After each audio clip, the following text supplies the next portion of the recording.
Bonjour à toutes et à tous, et Pionnier aujourd'hui, je vais vous expliquer pourquoi j'ai accordé la note de 17 sur 20 à Forza Motorsport 7. Alors Turn 10 est de retour, et après avoir laissé la place à Playground Games l'année dernière pour Forza Horizon 3, le studio américain avait fort à faire, parce que le troisième Horizon a marqué les esprits, et il serait difficile pour n'importe quel jeu de course de passer après lui, même pour le grand frère.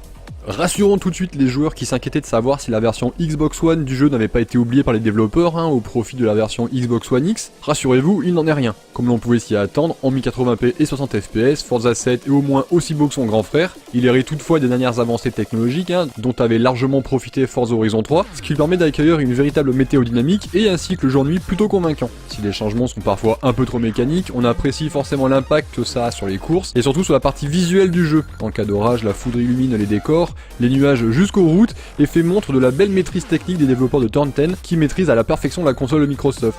Les bolides sont sublimes et les différents circuits gagnent en détail paraissent plus vivants. Toutefois, certains circuits sont un peu en dessous, notamment le fameux Maple Valley, bien connu des fans de la série Forza. Disparu depuis Forza 4, le tracé perdu dans une forêt d'automne fait son grand retour et le moins que l'on puisse dire c'est que le bougre s'est complètement raté. Les arbres sont plutôt disgracieux et clairement l'ensemble n'est pas à la hauteur d'un jeu de 2017. Mais restons réalistes, Forza Motorsport 7 est de loin l'un des plus beaux jeux de la Xbox One et sans doute de la génération actuelle. Ces inquiétudes effacées, revenons à nos moutons, ou en tout cas à nos voitures. Le cœur de ce Forza 7, bien entendu, c'est son mode carrière, et c'est là que vous passerez le plus clair de votre temps. Divisé en 6 coupes, la carrière vous impose toute une série de mini-championnats et d'épreuves annexes qui vous permettent de remporter de l'argent et de nouvelles voitures. Le jeu parvient à établir un savoureux équilibre entre diversité d'épreuves et de conduite, et cette agréable sensation que l'on a, dans les jeux de ce genre, à conserver un moment la même voiture avant de la mettre au garage pour une voiture plus rapide. Contrairement à son prédécesseur dans lequel on pouvait facilement mettre la main sur les meilleurs hypercars du moment, Forza 7 a la bonne idée de réorganiser ces quelques 700 voitures de telle sorte qu'il va falloir jouer un moment avant d'obtenir les dernières Ferrari, Lamborghini et autres Porsche. Le jeu introduit un système de score de collection qui en progressant vous permettra d'accéder à de nouvelles classes de voitures qui jusque-là se refusaient à vous. Le système est bien pensé et permet de ressentir en carrière un vrai sentiment de progression. Les complétistes devraient passer de longues heures sur ce Forza 7 s'ils souhaitent acheter toutes leurs voitures préférées. Côté conduite, Forza 7 ne se distingue pas beaucoup de son grand frère.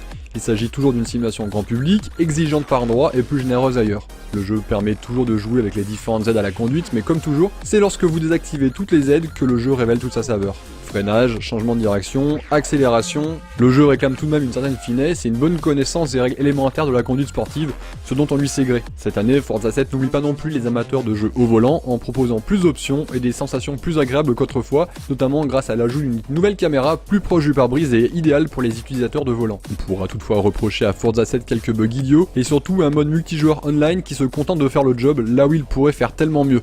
Car aujourd'hui, Forza 7 n'est plus l'outsider qui venait chasser sur les terres de Gran Turismo. Aujourd'hui, le patron, c'est Forza et l'on aurait souhaité qu'il soit à la hauteur de ce statut. Qui sait, ce sera peut-être pour le prochain épisode.